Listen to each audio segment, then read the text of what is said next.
warahmatullahi wabarakatuh. Halo Sobat Sehat RSGM Unimus. Kembali lagi bersama kami di Bincang Unimus dalam kegiatan dentis. Nah, saya Erika Linda Purwaningsi akan menemani teman-teman semua dalam siang hari ini.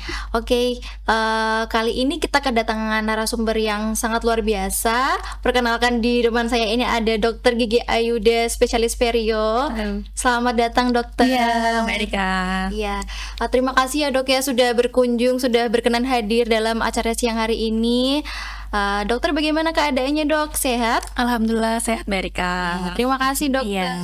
Nah, saya tidak sabar sekali nih dok untuk belajar banyak tentang hari ini nih dok. Kira-kira banyak nih pertanyaan dari teman-teman nih, terutama apa sih kira-kira radang gusi tuh dok. Nah, radang gusi yang sering disebut juga katanya itu gusi berdarah ya dok ya. Nah, biasanya tuh kita tidak pernah ini dok, tidak pernah aware dan tidak pernah seringnya menyepelekan aja gitu dok.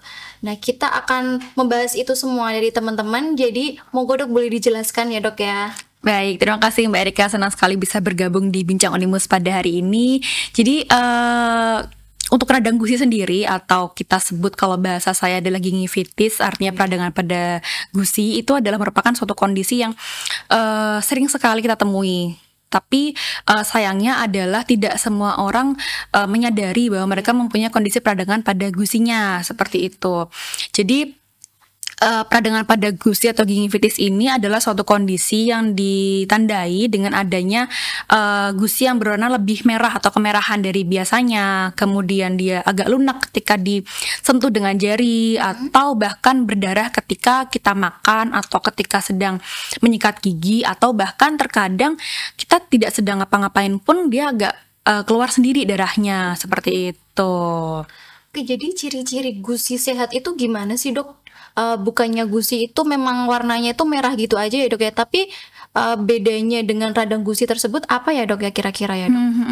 Kalau gusi yang sehat itu dia bentuknya agak pink pucet ya Mbak Erika ya. Jadi nggak yang pink merah seperti jilbab saya gitu, enggak ya. Tapi agak ke pink orange sedikit seperti itu. Dan ketika dipegang juga dia tidak seharusnya tidak bengkak, tidak mudah berdarah, dan tidak lunak ketika dipegang seperti itu. Nah, kalau misalnya gusi yang sehat itu ketika kita makan apapun, atau kita misalnya kita flossing dengan benang gigi atau dental floss, itu dia masih aman, dia nggak berdarah. Tapi ketika dia sudah mengalami kondisi radang, maka dia akan berdarah seperti itu. Kalau untuk radang gusi sendiri tuh kira-kira ada keluhan sakit nggak sih dok untuk di area-area sekitar itu, atau misalkan senut-senut atau nyeri gitu, kira-kira ada nggak sih dok? Nah, itu bagian trikinya Mbak Erika. Jadi kalau untuk gusi berdarah, untuk kondisi gingivitis atau radang gusi itu seringkali tidak ada keluhan sakit dari pasien gitu. Jadi beda dengan kondisi gigi berlubang misalnya. Orang-orang dengan kondisi gigi berlubang biasanya kan segera periksa karena ada keluhan sakit gitu ya. Tapi kalau misalnya gingivitis itu seringkali nggak ada keluhan sakit. Jadi tapi justru dengan tidak ada keluhan sakit ini jadi membuat kita tidak sadar, tidak menyadari kalau kita ada masalah di gusi kita.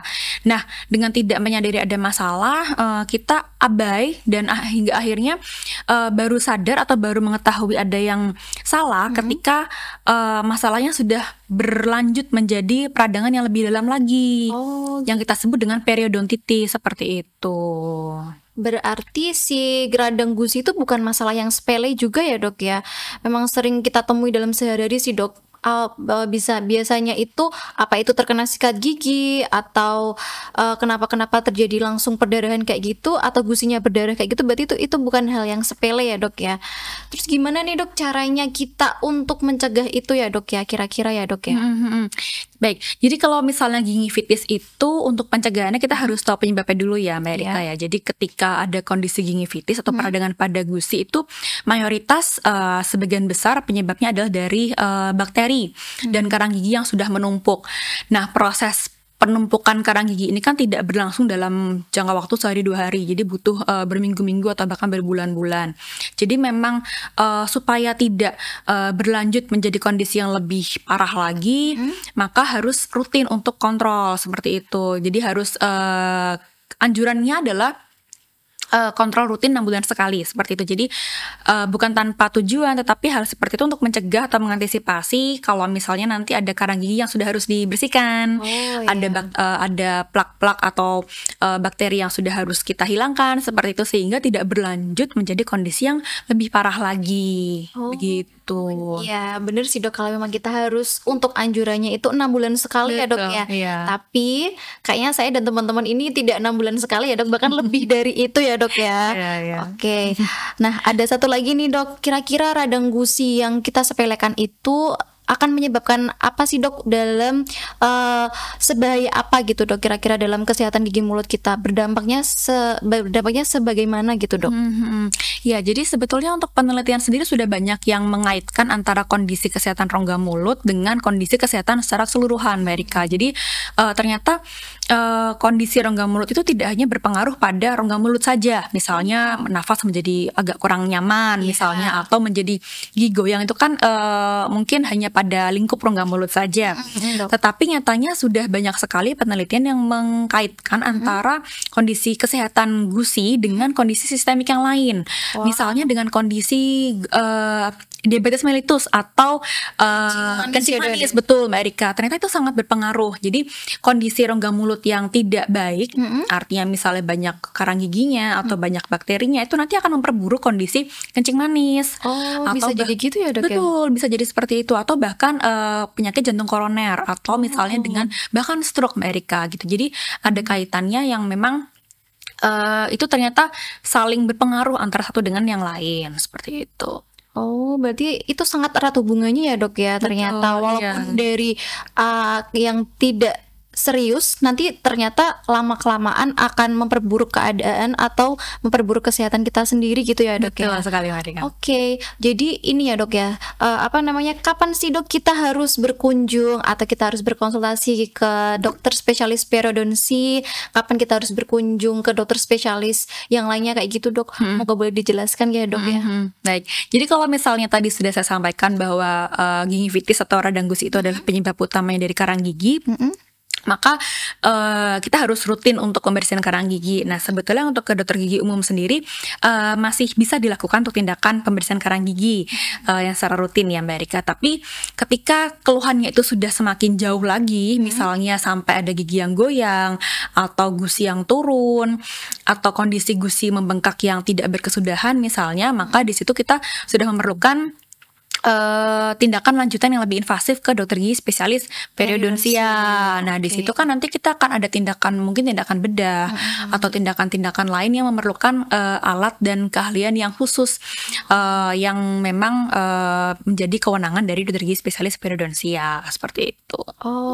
Berarti sangat kompleks sekali ya dok ya. Betul. Ternyata dari radang gusi bisa menjadi karang gigi, terus karang giginya lama tidak dibersihkan, terus bisa menyebabkan gusinya itu turun, terus giginya itu ternyata tidak ada pegangannya jadi goyang gitu ya dok ya, secara sederhana. Iya, ya, dok, betul. Sangat ini ya dok, kalau kehilangan gigi kan juga akan menyebabkan kita jadi tidak senyumnya estetik ya dok ya. Betul banget. Iya, benar. Nah ini ada pertanyaan lagi dok dari sobat sehat RSGM yang ada di sini. Kira-kira bagaimana sih dok keadaan dari gusi kalau memang misalkan pasien tersebut itu konsumsi rokok?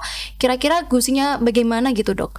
Boleh dijelaskan ya dok ya? Baik, kalau rokok sendiri itu kan memang kondisi yang kebiasaan buruk yang berlangsung selama bertahun-tahun ya Mbak Erika ya. Sangat jarang seorang perokok itu cuma merokok satu atau 2 hari saja, biasanya adalah sudah bertahun-tahun. Nah durasi yang lama sekian tahun dengan per hari itu terpapar oleh asap rokok berapa bungkus rokok itu kan akan dengan kondisi asap yang sangat banyak mengandung bahan kimia dan panas, itu akan berpengaruh pada kondisi gusi. Jadi akan berpengaruh ke bagaimana imunitas, dalam tanda kutip imunitas gusi kita dalam menghadapi dari bakteri. Jadi sebetulnya gusi kita mempunyai sistem imunitas atau ketahanan sendiri Mbak Erika terhadap serangan bakteri ya.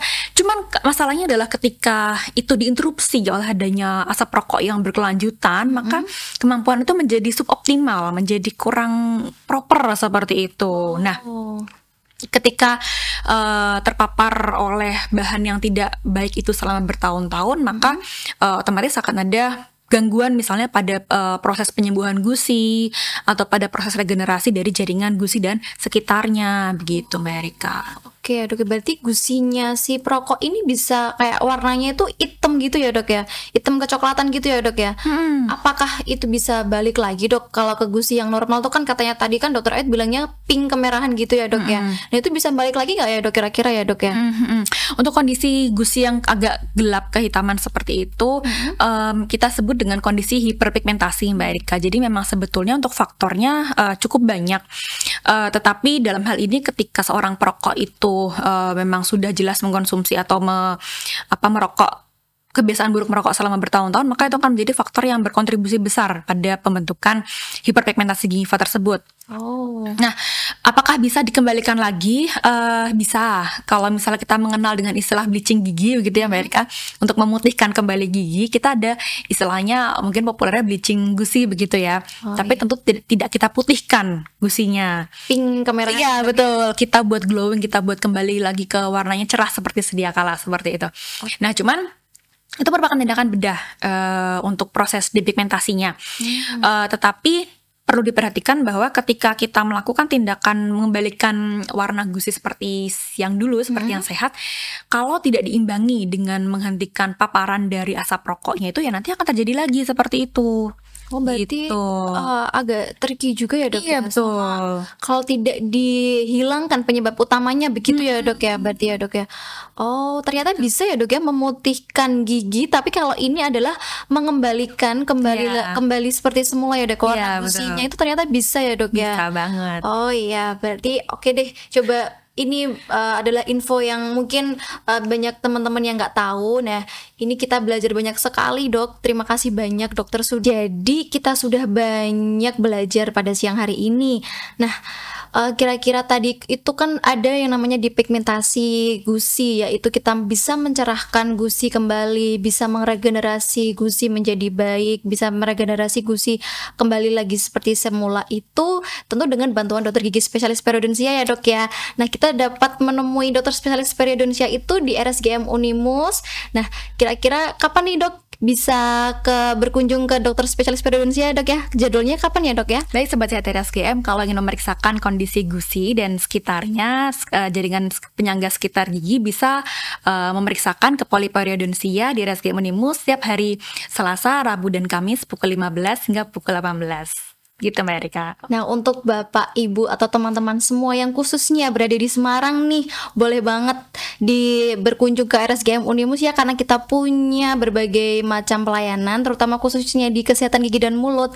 Kita juga menyediakan ada pemeriksaan dan konsultasi gratis. Yuk kita ke RSGM Unimus yuk. Baik dok, terima kasih banyak ya dok, sudah menambah ilmu dan juga wawasan. Terima kasih ya dok ya. Sama-sama Mbak Erika. Baik teman-teman, cukup sampai di sini. Selamat siang. Wassalamualaikum warahmatullahi wabarakatuh.